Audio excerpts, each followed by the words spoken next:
Buenas tardes, mis hermanos y hermanas.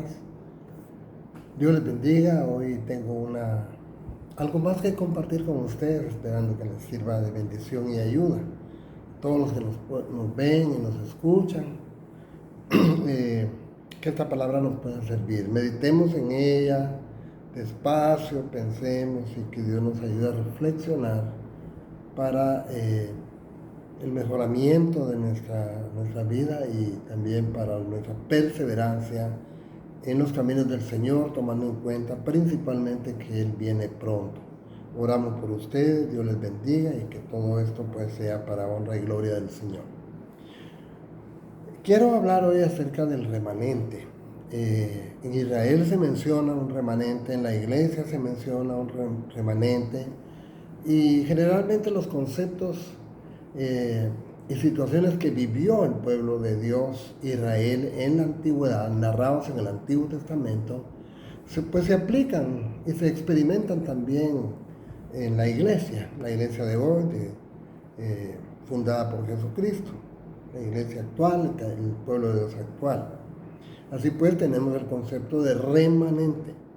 En la Biblia, un remanente, para decirlo en pocas palabras, se define como una pequeña parte de la población o de la nación, que ante la desobediencia general del pueblo de Dios, Israel, digámoslo en su totalidad, no es al 100%, sino que se reserva un pequeño grupo, al cual la Biblia le llama remanente. ¿Cuál es el remanente? Ese pequeño grupo que entendemos que en las circunstancias espirituales más difíciles del pueblo de Israel mantuvieron su fidelidad. Esta pequeña parte de la población sería ese pequeño pueblo, el resto, por decirlo con esas palabras, al cual Dios promete serles propicio, salvador y ayudador por su perseverancia, por su fe y por su obediencia a la palabra. Dicho esto, entonces vamos a pensar que en el Antiguo Testamento lo dijeron los profetas, lo anunciaron repetidamente, que aun cuando el pueblo de Israel se había apartado de Dios, Dios dice, se había reservado un remanente fiel, o sea, un pequeño pueblo, o una pequeña parte del pueblo. Lo dice Isaías 10, Miqueas 2, y bueno, lo encontramos en varias partes de la Biblia. Este remanente no era simplemente un grupo reducido por casualidad, no. Repetimos, son aquellos que, aunque pocos, eran perseverantes en la obediencia, en la fe y guardando la palabra de Dios. Para nosotros, la iglesia, en el Nuevo Testamento, lo dice también Pablo, y con la misma idea, para la iglesia, habla, por ejemplo, refiriéndose a Israel en Romanos 9:27. Tenía que leer todo el libro, todo el capítulo. Pero referente a Israel dice, también Isaías dice, clama, tocante a Israel, si fuere el número de los hijos de Israel como la arena del mar, tan solo el remanente será salvo. Lo dice con mucha claridad. Pero para la iglesia entendemos que Romanos 11:5 se aplica muy bien, cuando dice, así también, aún en este tiempo, o sea, el tiempo de la iglesia, ha quedado un remanente escogido por gracia, por la gracia de Dios. Y si por gracia dice, ya no es por obras. Quede bien claro, ya no es por obras. De otra manera, la gracia ya no sería gracia. Y si es por obras que la gente se salva, entonces ya no es gracia. De otra manera, la obra ya no sería obra. Está aplicado para los dos pueblos. Antiguo, Nuevo Testamento, Israel, pueblo de Dios. Bien, en ese sentido vamos a desglosar esto y trataremos de ser breves y que podamos, primeramente, Dios ser claros. Jesús lo advierte con mucha claridad cuando dice en Mateo 7:21, refiriéndose a la desobediencia también del pueblo de Dios, en sus posibilidades, dice, Señor, no solamente, dice el Señor Jesucristo, los que me dicen o que me digan en aquel día, Señor, Señor, entrarán en el reino de los cielos, sino los que hacen la voluntad del Padre. Está claro, ese es un remanente. Yo no estoy de acuerdo con la teoría, digámoslo así, que habla acerca de que cuando Jesús venga, tal como lo prometió, y arrebate a su pueblo, tal como lo prometió, repito, que iba a llevarse a su pueblo, a la iglesia, vayan a ser miles de millones. No, no lo creo. Porque la gente pinta el paisaje, digamos, diciendo que los carros chocan, que los aviones caen, y no, creo que será un pequeño remanente y casi, porque no estoy seguro, no lo voy a asegurar, pienso que será tan reducido que no formará parte de un gran evento. Gente que desaparece, un pequeño remanente. Por eso dice el Señor, en aquel día, y lo estaba refiriendo a las personas que estaban haciendo grandes eventos milagrosos y cosas grandes, y cuando se presentan delante del Señor, Él les dice, yo no os conozco. Y la gente detrás, de multitud, detrás de alguien, pero bueno, no quiero ser crítico, pero el resumen dice Jesús en Mateo 7:21. No todo el que me dice, Señor, Señor, entrará en el reino de los cielos, sino los que hacen la voluntad de Dios el Padre. Entonces, aplicado a la iglesia significa que no basta, óigase bien, y pongámosle atención a esto, no basta con pertenecer así de manera externa a una comunidad cristiana, a una iglesia, a una congregación, a una denominación. No basta con pertenecer. Lo que salva realmente es la fe en el Señor, en su palabra, la fe en Jesucristo y la perseverancia en la obediencia a la palabra de Dios. Así, el concepto de remanente aplicado a la iglesia, no todos los que forman parte visible de ella en la actualidad, o sea, los que asisten el domingo, llegan a una congregación, son aquellos que permanecen fieles, que guardan la fe, que guardan la obediencia a la palabra, lo repito. Por ejemplo, de los seguidores de Jesús, habían dos personas importantes que la Biblia los describe como los hijos de Zebedeo, Jacobo y Juan. Pertenecían al grupo de los 12, digamos, ¿verdad? Eran los apóstoles. Pero cuando comprenden ellos, y gloria a Dios que tienen fe de que aquella palabra es cierta, comprenden que Jesús fundaría un reino eterno, entonces de antemano estaban ya pensando en la organización del reino.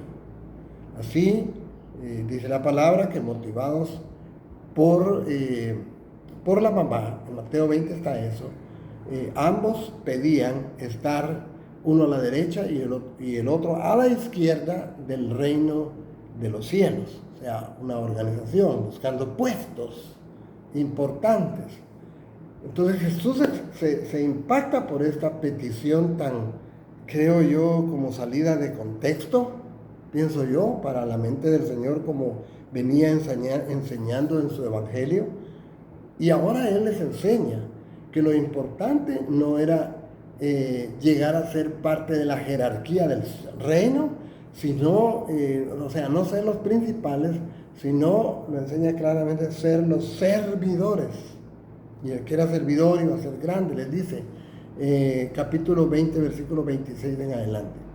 Mas entre vosotros, dice, poniendo como ejemplo el contexto de los reinos de este mundo, o sea, la clase política de este mundo, donde los principales se enseñorean de los que están abajo, más les dice, entre vosotros, los del reino celestial, no debe de ser así. Porque les dice, el que quiera hacerse grande en el reino de los cielos, tiene que ser el servidor de los demás. Y oiga bien esto, el que quiera ser el primero entre vosotros, dice, será vuestro siervo. Como el Hijo del Hombre, claramente pone el Señor este ejemplo, como el Hijo del Hombre, refiriéndose a Él mismo, no vino, dice, para ser servido, sino para servir y para dar su vida en rescate por muchos. Bueno, esto que Jesús insiste, por esa razón en que su yugo, o sea, su carga, su imposición, cualquiera diría qué sé yo, su doctrina, su imposición para sus seguidores fieles iba a ser el ejemplo en mansedumbre y humildad. Usted lo sabe. Los mansos y los humildes dice que van a hallar descanso. Ese descanso, ese sábado que es el descanso para la humanidad, van a ser para los mansos y los humildes. Para los mansos y los humildes será el descanso de vuestras almas, dice, ¿verdad? Entonces, esto es un llamado a que vigilemos, hermanos, una vigilancia espiritual, que la iglesia puede ser amplia, la iglesia puede ser diversa, pero Dios realmente sabe quién y quiénes son la iglesia, no por nombres de denominaciones, sino por la perseverancia. Él reconoce y va a preservar con salvación a los que son suyos. Él los conoce. ¿Y quiénes son estos? No podemos decir nosotros la denominación tal o la denominación tal, no, porque no es así como se miden los asuntos espirituales, sino aquellos individualmente que no sé dónde están, nadie sabe, solo Él, pero sí se sabe que son los que perseveran en obediencia y en humildad y mansedumbre hasta el fin. Esto está en Mateo 24, versículo 13.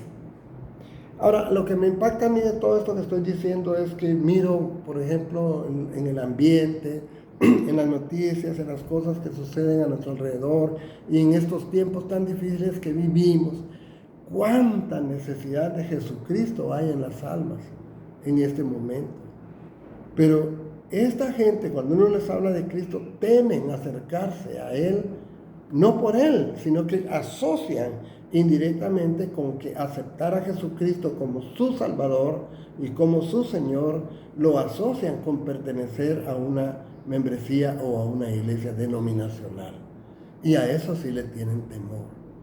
Porque desde luego, cuando uno les dice, por ejemplo, acepten a Jesús, Él les va a sanar su alma y la salvación eterna, ellos dicen, pero ¿a dónde voy a ir? Ese es el problema. Ellos lo asocian con la asistencia a alguna denominación y dicen, es que allá en tal lugar esto, en aquel otro lugar hay esto, y empiezan a encontrar que como que es una obligación que no la quieren resistir, no la quieren llevar, porque ellos tienen un mal concepto de una congregación. No quiero insistir en esto, solo decirles que se han visto muchas cosas desagradables en las congregaciones y por eso la gente les tiene cierto repudio. Y creo que conforme el tiempo y la historia van avanzando más, como que más la gente se aleja de estas congregaciones. Hay muchas disputas necias, hay muchas enemistades dentro de las congregaciones, hay envidias, pleitos, chismes, críticas, orgullo, ¿qué más podemos decir? Y bueno, por esta razón Pablo nos aconseja a todos nosotros en Filipenses 2, capítulo 2, versículos 3 al 11 por lo menos. Dice, nada hagáis por contienda o por vanagloria, antes bien con humildad, estimando cada uno a los demás como superiores a él mismo. No mirando, dice, cada uno por lo suyo propio, sino también por lo de los demás, lo de los otros.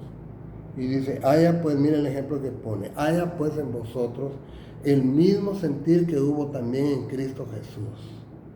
Qué interesante. Quien siendo en forma de Dios, no estimó el ser igual a Dios como cosa a que aferrarse o ponerlo como base, sino que se despojó obedientemente, humildemente se despojó a sí mismo y tomó forma de siervo hecho semejante a los hombres, y estando en la condición de hombre se humilló a sí mismo y se hizo obediente a Jesucristo, dice, hasta la muerte y muerte de cruz. Por lo cual Dios también lo exaltó hasta lo más alto y le dio a Jesucristo un nombre que es sobre todo nombre, para que en el nombre de Jesús se doble toda rodilla de los que están en el cielo, en la tierra y debajo de la tierra. Y toda lengua al final confiese que Jesús es el Señor, para gloria de Dios Padre. Bueno, mi consejo: conformemos una iglesia sana, seamos como una verdadera familia en Cristo, amémonos los unos a los otros, irradiemos la gracia que Jesús quiere que irradiemos, para que la gente con toda confianza busque al Señor en nuestro grupo. Dios les bendiga.